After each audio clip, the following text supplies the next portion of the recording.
Deus. 2 Coríntios, capítulo 12, um texto bem conhecido de toda a igreja. 2 Coríntios, capítulo de número 12.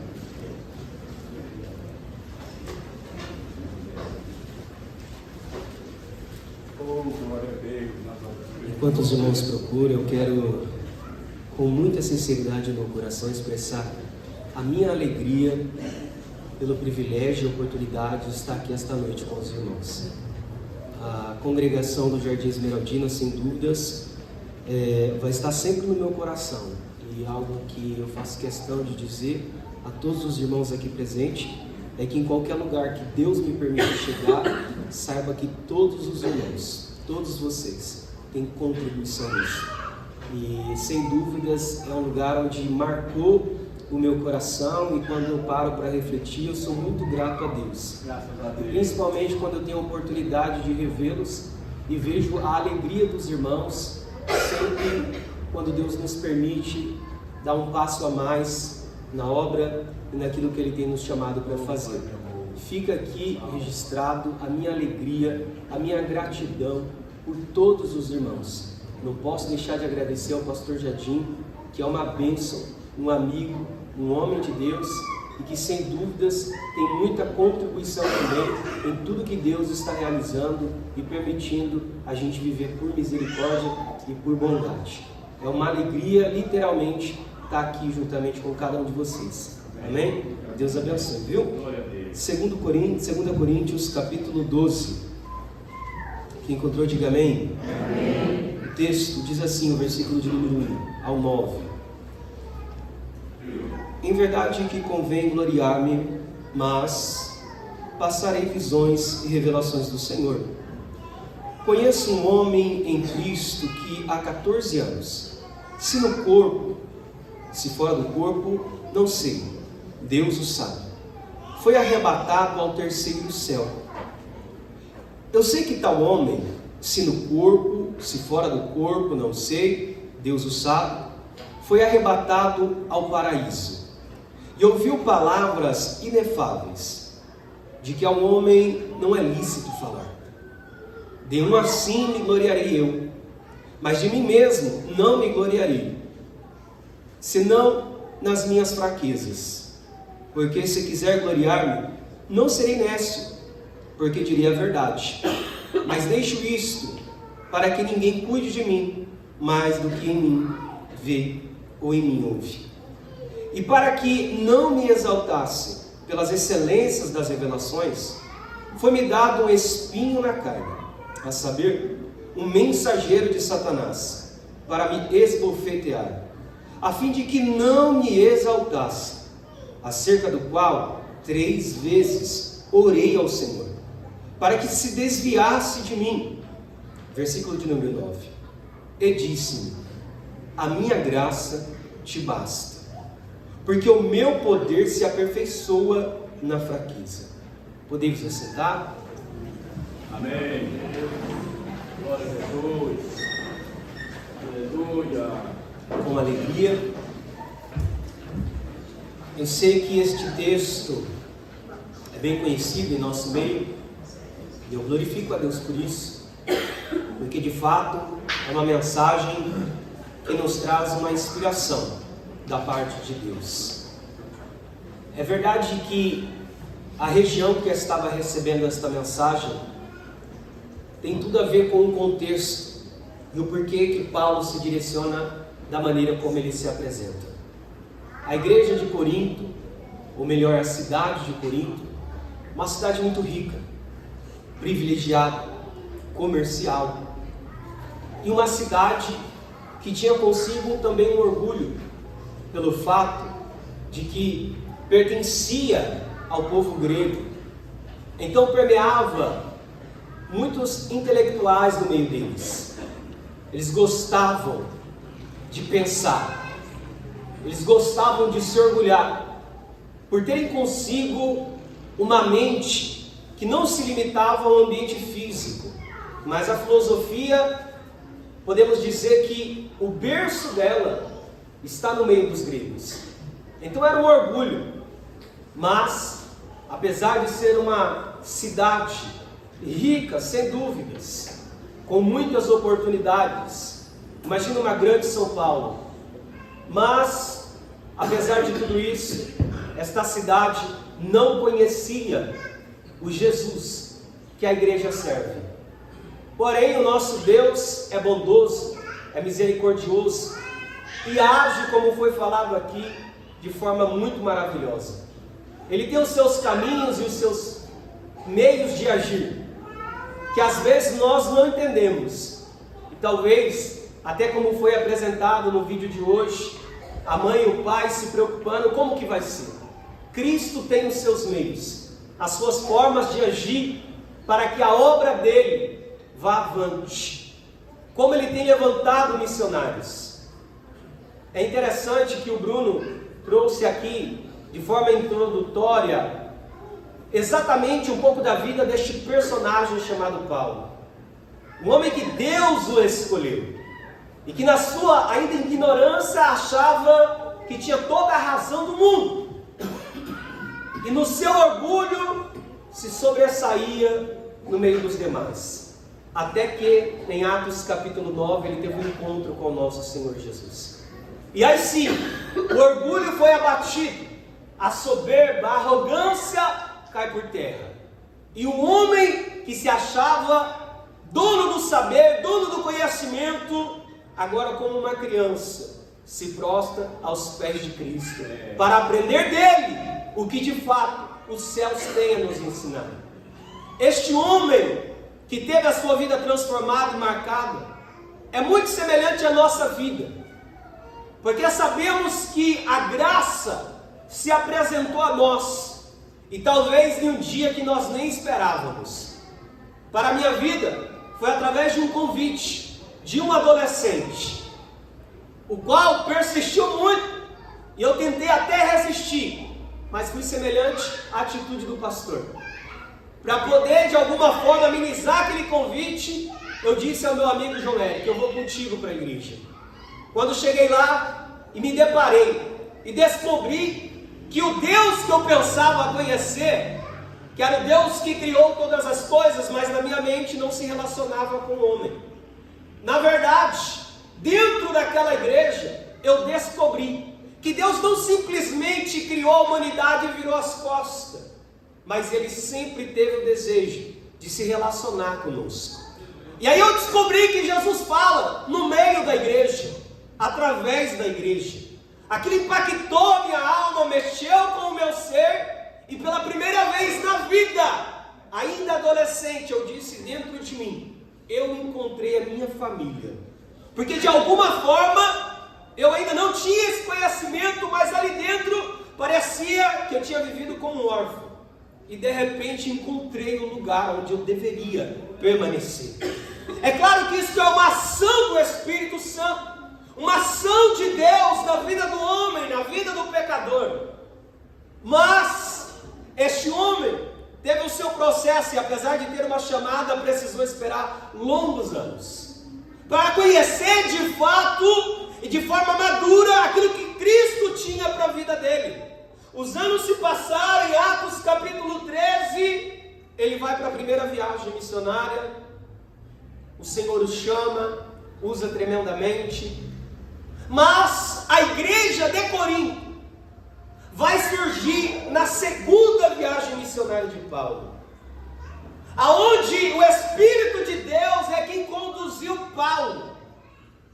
E muito interessante, e eu sei que os irmãos conhecem, Atos 16, Paulo está indo para esta segunda viagem missionária, com um roteiro, com uma agenda, feita por quem? Por ele mesmo, dizendo eu vou pregar ali e ali. Ele mesmo, antes de sair da sua casa, organizando o seu trajeto, diz, eu desejo passar na região da Galácia, saber como os irmãos estão, para testificar a fé deles.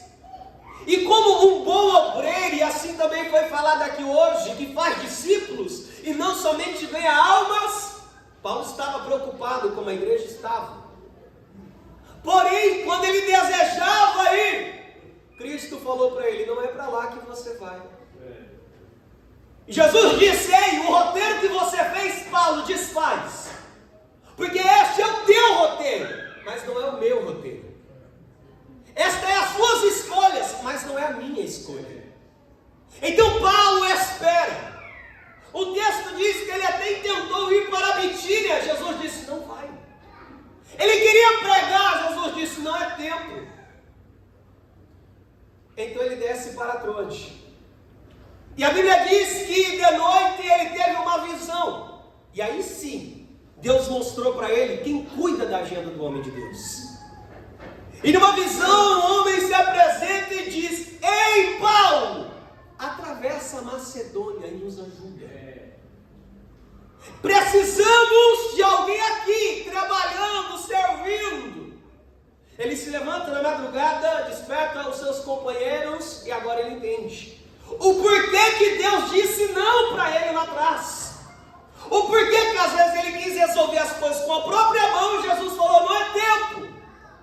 Mas quando ele respeitou e esperou, Deus deu a direção.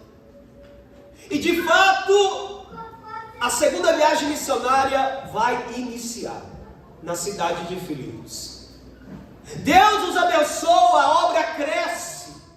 A alma se rende aos pés de Cristo. Uma mulher por nome Lídia, uma menina que tinha espírito de adivinhação, também foi libertada.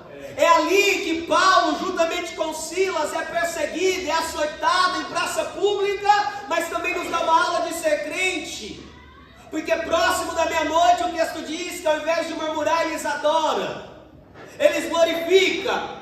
E o que me chama a atenção, Alisson, é que a Bíblia diz que os outros prisioneiros escutavam. Eu imagino a mente dos demais. Como pode? Mas é assim a vida do homem de Deus. Foi falado aqui Filipenses 4:4. Esta mensagem também por esta semana ardeu em minha alma e meu coração. Alegrai-vos no Senhor. Outra vez eu vos digo, alegrai-vos. E esta alegria não é promovida por bênçãos físicas e materiais, mas é a alegria que a paz que Cristo nos entrega, que não é semelhante à paz romana, ou à pax romana, que é uma paz de aparência. Cristo dá paz para a igreja enfrentar problemas e dificuldade, mas ter a segurança de que Ele vive e que em breve voltará. Aleluia. E é este sentimento que Paulo sempre demonstrou no serviço, na obra de Deus, ferido, açoitado, machucado, mas com alegria na sua alma, porque entende que quem o chamou está com ele. É este Paulo que lá na frente também escrevendo a igreja de Filipos, no capítulo 1, ele vai dizer: olha, não se preocupe comigo, porque até as minhas prisões contribuíram para o Evangelho. Alguém estava preocupado com Paulo, mas o pastor disse: não se preocupe, as perseguições, os problemas, as ameaças, até as lágrimas estão contribuindo. Por quê? Paulo diz: enquanto eu estou sendo açoitado, perseguido, passando por aflições, outros estão olhando para o testemunho que eu delego a eles, compartilho para com eles, e estão se animando para pregar o Evangelho.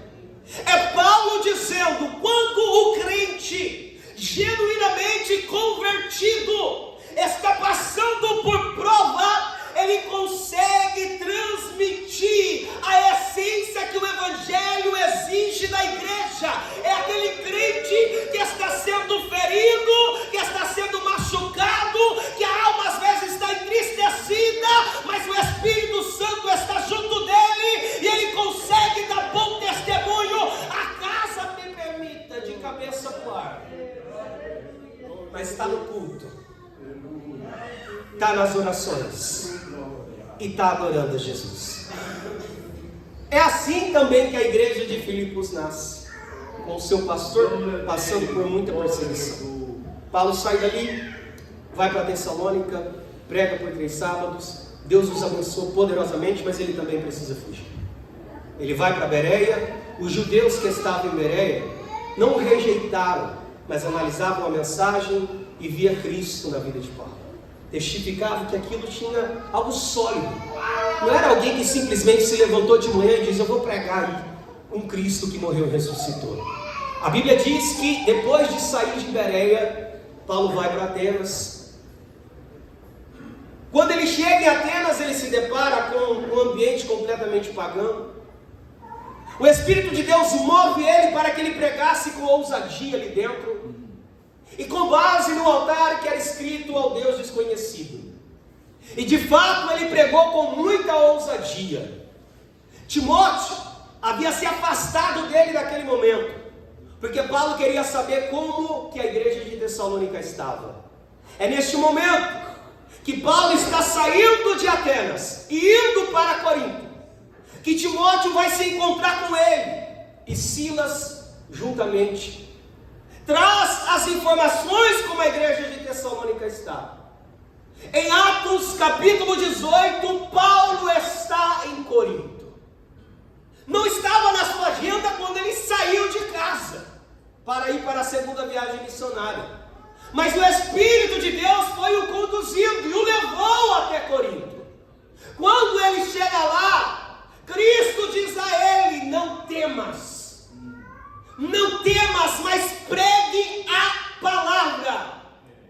Por que Cristo disse isso a Paulo? Muito possível, porque Paulo, assim como nós, também tem os seus momentos. Paulo, assim como nós, mesmo sendo crente, também tem as suas preocupações.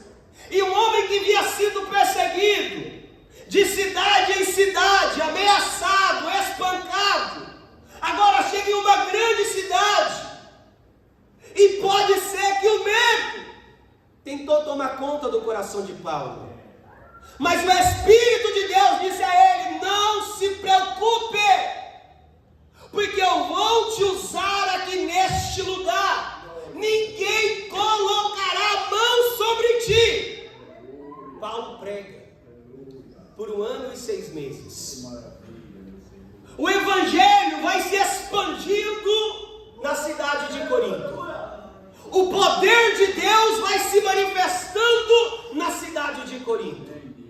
Aqueles que tinham um ego exacerbado agora escuta a mensagem da cruz.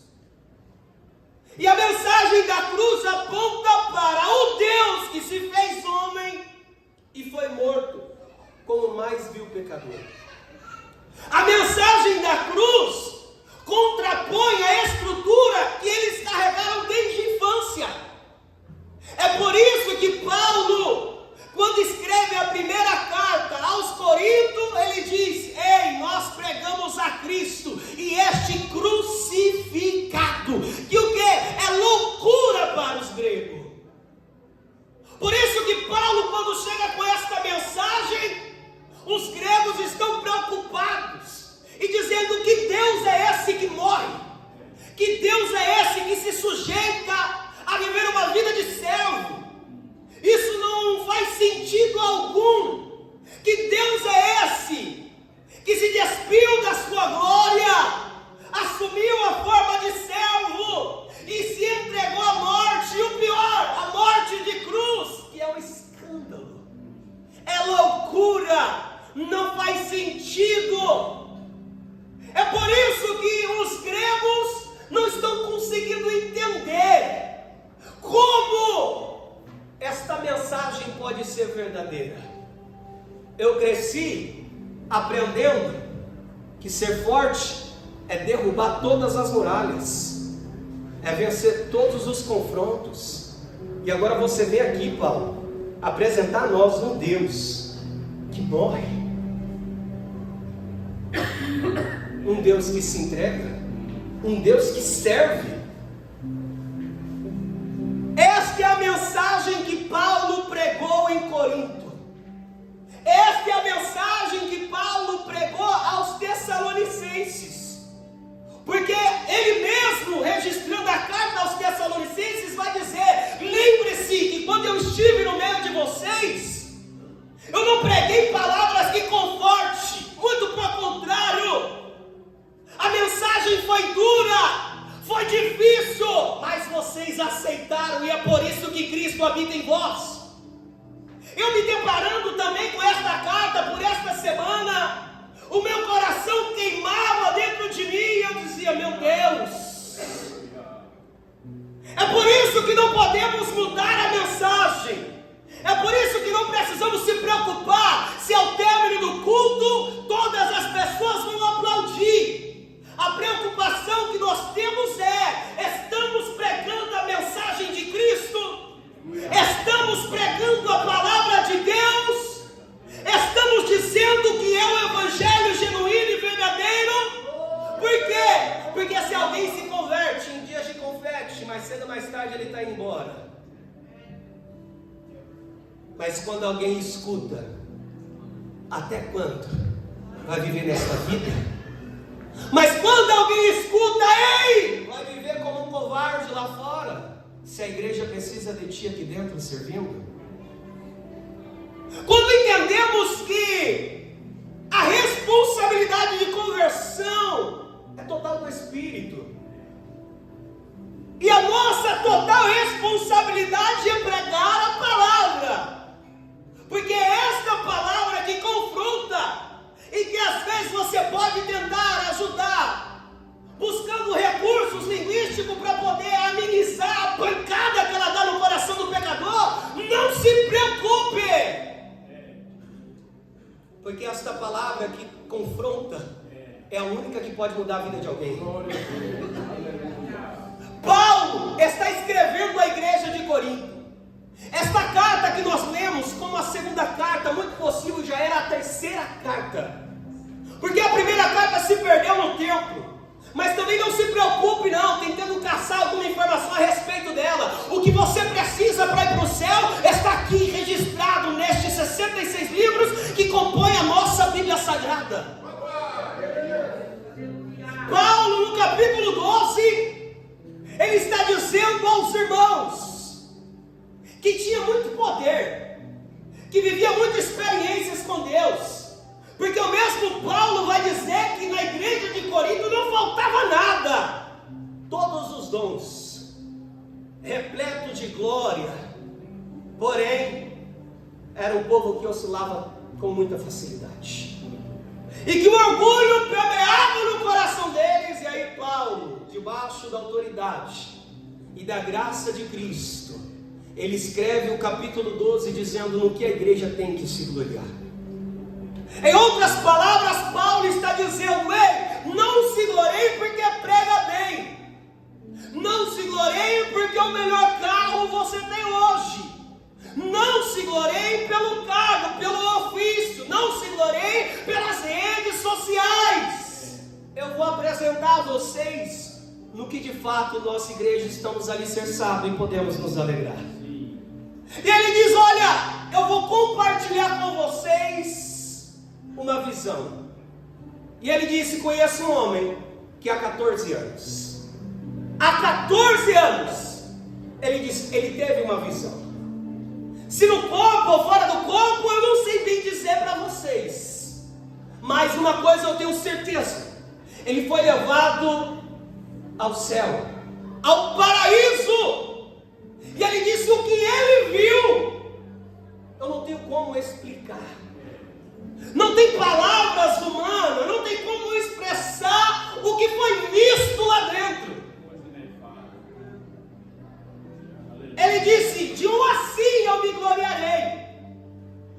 O que me chama a atenção é que nós vamos descorrer o texto e percebemos que Paulo falava de si mesmo. Um homem que há 14 anos atrás teve uma visão. E não qualquer visão, não é revelação de CPF, de nome, de endereço. Ele viu os céus, se no corpo ou fora do corpo. Ele diz: eu não sei explicar a vocês, mas eu estive lá. E o que eu vi é inexplicável aos homens. Ele disse: nisso eu poderia me gloriar, mas há 14 anos eu recebi esta mensagem e não compartilhei com ninguém. Um dia, olhando para este texto, eu disse: como pode um homem homem teve uma visão do céu. E ele guardou consigo por 14 anos. Depois de 14 anos, ele revela o que Deus mostrou a ele de forma particular. Eu observo que às vezes muitas pessoas querem receber visões, querem receber mensagens, mas eu vejo um Deus que também chama pessoas que sabem guardar os seus segredos. Pessoas que quando Deus usar, quando Deus permitir ter as suas experiências, não vão sair batendo no peito, se vangloriando pela chamada, pela oportunidade, pelo ministério, pela excelência das revelações. É a estes que Deus chama, é a estes que Deus abre o céu do lado de dentro. E os carnais, esses ficam presos disputando cargo, esses ficam presos disputando por oportunidade. Mas quem está vivendo a intimidade com Deus já está contemplando o céu de dentro, você só não sabe ainda. Só que Paulo, pastor, é como nós, homens, seres humanos, sujeito às mesmas paixões. E Deus te conhece, irmão.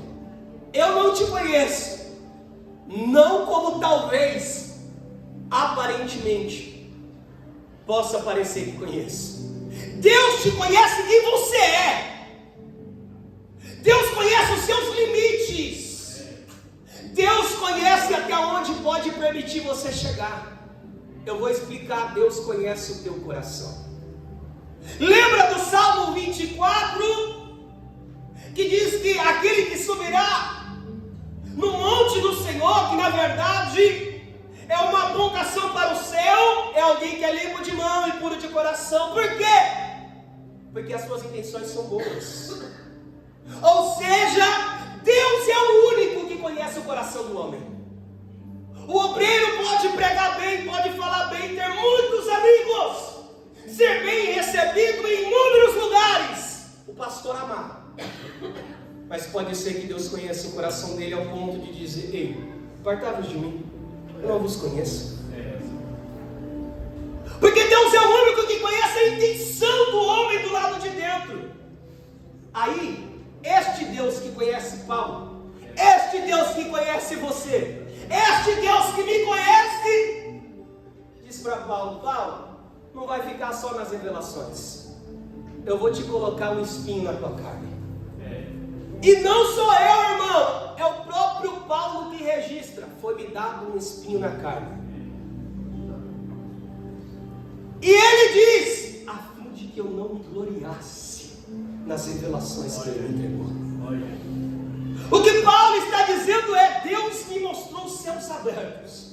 Foi uma experiência maravilhosa. Eu vou explicar para vocês. Deus me levantou, Deus me deu oportunidades, Deus abriu as portas da minha vida, Deus me deu conhecimento, Deus me deu revelação, Deus me deu graça para ir adiante. Só que Ele viu em mim algo. Ele disse: Paulo, não quero te perder por causa do dom que eu te dei. Então eu estou te colocando um espinho na carne. Para quê? A fim de que eu não me gloriasse. O que ele está dizendo é: aquele espinho que me foi dado foi para nivelar. Porque quando Paulo talvez poderia olhar para si e dizer: eu sou Paulo que tem as revelações, eu sou Paulo que tem a chamada, eu sou Paulo que tem a intimidade, eu sou Paulo que conhece o céu pelo lado de dentro. Aí quando ele pensava nisso,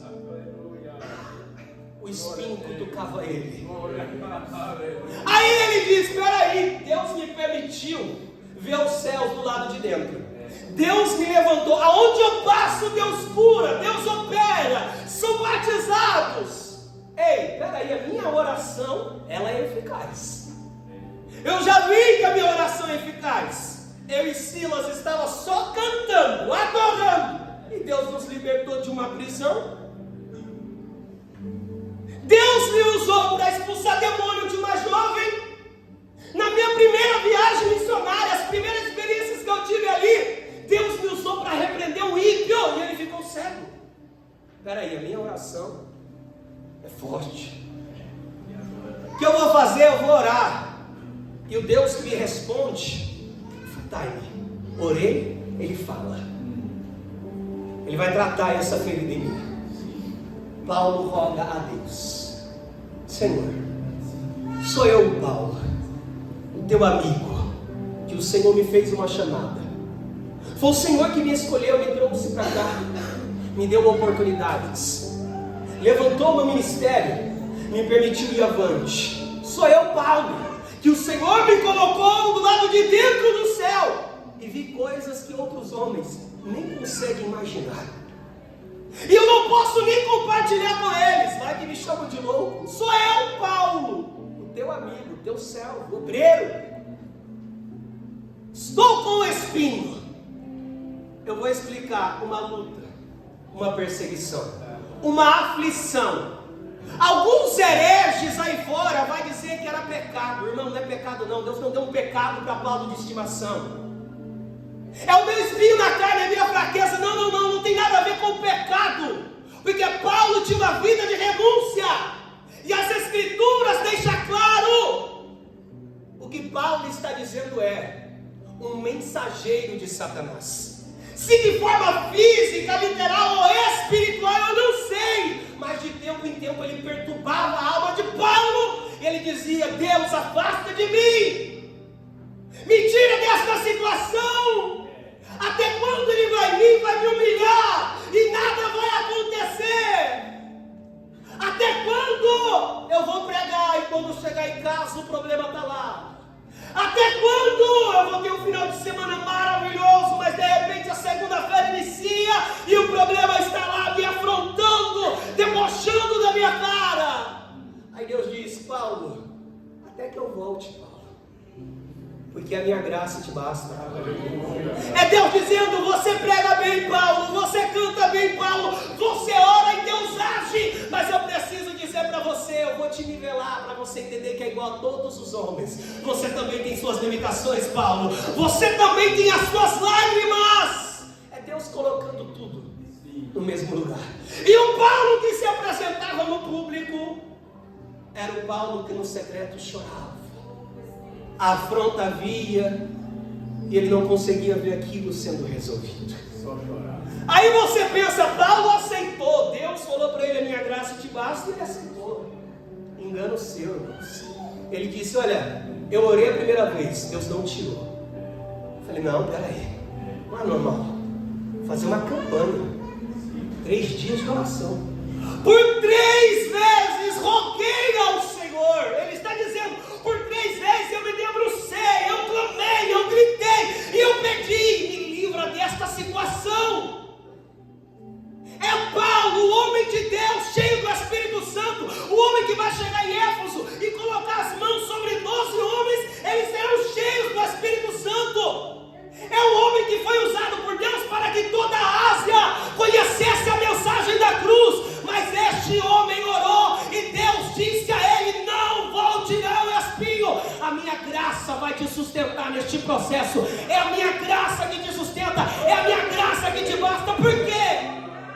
Porque todas as vezes que você se achar, Paulo, todas as vezes que você pensar que é superior aos demais irmãos, todas as vezes que você pensar que é alguma coisa, você vai se lembrar. O espinho vai cutucar e você vai entender que é dependente de mim. De tempo em tempo o calo aperta. De tempo em tempo o desespero bate. De tempo em tempo você fala: mas espera aí, ontem foi bênção e hoje olha a prova. Eu não sei você, eu já tive inúmeras experiências. Aquelas que nós saímos de um culto maravilhoso, que Deus nos permitiu viver experiências maravilhosas. Aí acabou o culto, o celular toca e você descobre que o vento chegou. Aí você ora e Deus não muda a situação no tempo que você quer. Eu não sei você, mas o evangelho que Cristo está apresentando por intermédio de Paulo é o evangelho de espinhos. O evangelho que permite as provações, as dificuldades. O evangelho que nem sempre vai te responder como a tua carne quer. O evangelho que nem sempre vai mudar o que você deseja que seja mudado. O evangelho que vai mostrar para você a realidade do que é ser servo. O evangelho que coloca uma mãe na madrugada orando, mesmo sem ver o filho convertido, mas crendo no poder e na graça. O evangelho que trabalha na alma do homem para que ele entenda: sou dependente, não mando em mim mesmo, não faço o que eu quero, eu tenho um Senhor sobre a minha vida e aos pés dele você é obrigado, irmão. Não tem jeito. Ou você mergulha nos pés dele, ou você se afunda nos problemas. Ou você entende que a graça dele agindo, ou vai ficar reclamando, esperneando igual criança. Mas quando você amadurecer, você vai entender que este espinho é um anzol de Deus te trazendo de vez em quando você quer sair do caminho. Quando você começa a pensar que é alguma coisa, quando você começa a deixar a soberba entrar, quando você olha para o irmão da direita e da esquerda e acha que você é melhor que ele, mais do que ele, aí de repente o espinho vem e você está desesperada, chorando, clamando, gritando, aí você fala: Cristo muda. Ele: não, é espinho. De vez em quando você tem que ter um, para que você se lembre que é igual a todos aqui dentro. É a graça que te sustenta, é a graça que te guarda, é a graça que te alimenta, é a graça que te trouxe aqui esta noite. É por isso, meus irmãos, que Cristo disse: a minha graça te basta. Oh, aleluia. A minha graça te basta. Louvado seja Deus. Se não for ela, não adianta. Você não vai conseguir caminhar. Todo ministério inicia com a revelação de Cristo para nós. É quando o verbo, Logos, encarnado, se manifesta ao homem. Não pensa você que está aqui somente pelas suas próprias forças e escolhas, mas nos becos, nas vielas, como Mateus 22 descreve, o convite para participar do banquete, o convite da salvação bateu na tua porta. Talvez estava jogado no meio de uma briga, cheio de problemas e sem saber o que seria o dia de amanhã. E o convite chegou, bateu na tua porta, se apresentou para você. E hoje você está aqui por quê? Porque primeiro esta graça se revelou a você. Este capítulo 12 ele vai enfatizar isto. A graça que se manifesta, o céu se abrindo na vida do pecador, Deus dando o primeiro passo, a iniciativa. Não é porque você é bom, é simplesmente porque você entendeu que não é bom e você aceitou o convite que a graça te fez. Quando ninguém te queria do lado, quando você só dava trabalho e as pessoas te rejeitavam, quando você chegava no ambiente, as pessoas já sabiam que teria um problema aquele dia, quando na verdade ninguém mais conseguia ter uma conversa pacífica com você, aí a graça bateu na tua porta e você entendeu que este orgulho precisava ser deixado de lado. As revelações do céu se manifestou a você. Aí você veio caminhando na fé. Os anos se passaram e às vezes você pensou: agora eu sou melhor do que os que estão lá fora. Aí o espinho veio para te lembrar da onde você veio e quem você é. E melhor, o que te sustenta. O que te sustenta ainda é a graça de Deus. Aquela revelação não te fez superior a ninguém. Todo ministério se inicia com a revelação de Deus para com o homem. E eu digo mais: todo ministério tem um espinho na carne. Não existe ministério sem espinhos. Não existe ministério sem lágrimas. Não existe ministérios sem angústias. Não existe vida com Deus somente de portas abertas. Não existe comunhão somente de dias pacíficos. O caminhar com Cristo é teu espinho ferindo, alguém te afrontando e dizendo: tu não é crente? Não é cristão? Não vai para a igreja? Não vive uma vida de oração? É ter alguém às vezes dentro da sua casa dizendo: e aí, Penny? Ou melhor, e aí, Ana? Tu serve, tu adora, tu glorifica, E a tua madre está fechada. É ter um espinho te afrontando todos os dias e nada muda. Aí você prega, aí você canta, aí você é regente, aí você vem para a reforma da igreja, aí você faz tudo e você diz: agora Deus tira isso. Aí Deus disse: não. E aí vai abandonar a fé por causa disso? Vai se tornar um menino mimado e voltar para trás? Quer ser crente? Então amadurece. Porque a graça te ensina a caminhar ferido. A graça te ensina a servir machucado. A graça te ensina que é ela que vai te sustentar em todo momento da história. É Paulo dizendo no capítulo 4, também aos Filipenses: eu já aprendi com o pecado, com o que tenho. É Paulo dizendo: Cristo me ensinou. É Paulo dizendo: demorou muito, bati muita cabeça, reclamei, murmurei, mas Ele foi me tratando, Ele foi cuidando da minha alma, Ele foi tratando o meu ser, Ele foi me ensinando o que é servir, Ele foi me mostrando o que é ser crente, Ele foi abrindo a minha alma e o céu se manifestando. Aí Paulo diz: porque nele eu posso todas as coisas. Paulo, peraí, você, Paulo, é poliglota. Você, Paulo, é alguém que tem diploma. Você, Paulo, ganha bem. Você, Paulo, tem profissão. Não é isso que te sustenta, Paulo. Não é o seu patrão lá que paga o seu salário, não, irmão. Ele é um canal de Deus. Quem te sustenta é Cristo. Por isso, não confunda as coisas. Não vai endeusar alguém que na verdade é só um instrumento. Quem sustenta é Cristo. Quem dá força é Cristo. Quem dá palavra, quem dá pão, quem dá alimento é Cristo.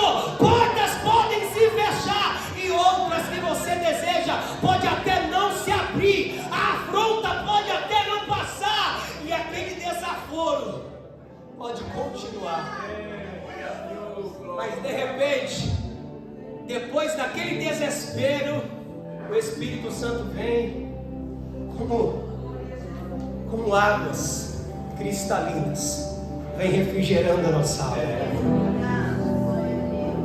E aí o espinho, que parecia ser tão grande, de repente a graça invade a tua alma e você entende que nas suas limitações, nas suas fraquezas, Deus te sustenta. Todo ministério se inicia quando o céu se revela ao homem. Todo ministério tem espinhos. Todo ministério tem espinhos. Todos têm espinhos. E todos os ministérios dados por Deus são sustentados pela graça. Maravilha. Todo ministério não é sustentado pelo conhecimento, pelo diploma, pelos cursos. Não é isso. Não é por causa da influência, não é por causa das amizades, não é porque alguém olhou e achou bonitinho, mas todo ministério é sustentado por quê? Porque a graça o coloca de pé, porque a graça mostra para ele que ele é pecador no meio dos homens, mas o poder salvífico de Cristo o justifica, o coloca de pé. Eu digo algo para você: continue renunciando à vida de pecado, continue renunciando os pratos que o mundo lhe oferece, e mesmo que o espinho te afrontar e dizer: mas não é crente, a tua casa está a mesma, mas não é crente, o casamento está o mesmo, mas não é crente, o filho continua lá fora. Eu digo a você, mediante a palavra, é a graça que te sustenta, é a graça que te dá força. Não é você, mas é a graça. O espinho pode continuar, mas a graça de Cristo está em nós. Essa graça te liberta. Essa graça te liberta agora, no nome de Jesus. Essa graça transforma a tua alma. Essa graça transforma a tua vida. Esta graça vai fazer você pôr para fora aquilo que está te agoniando, o pecado que te aprisionava. Esta graça te liberta agora, em nome do Senhor Jesus. Ele muda a história, Ele muda a vida. Você não veio simplesmente para cobrir um espaço, para cobrir a agenda. Você não veio simplesmente para que o pastor te veja que participou da ceita no culto no domingo. Você veio porque Cristo precisava falar contigo. Ou melhor, você precisava saber o que Ele tem para falar contigo. A graça vai te sustentar em todo o processo.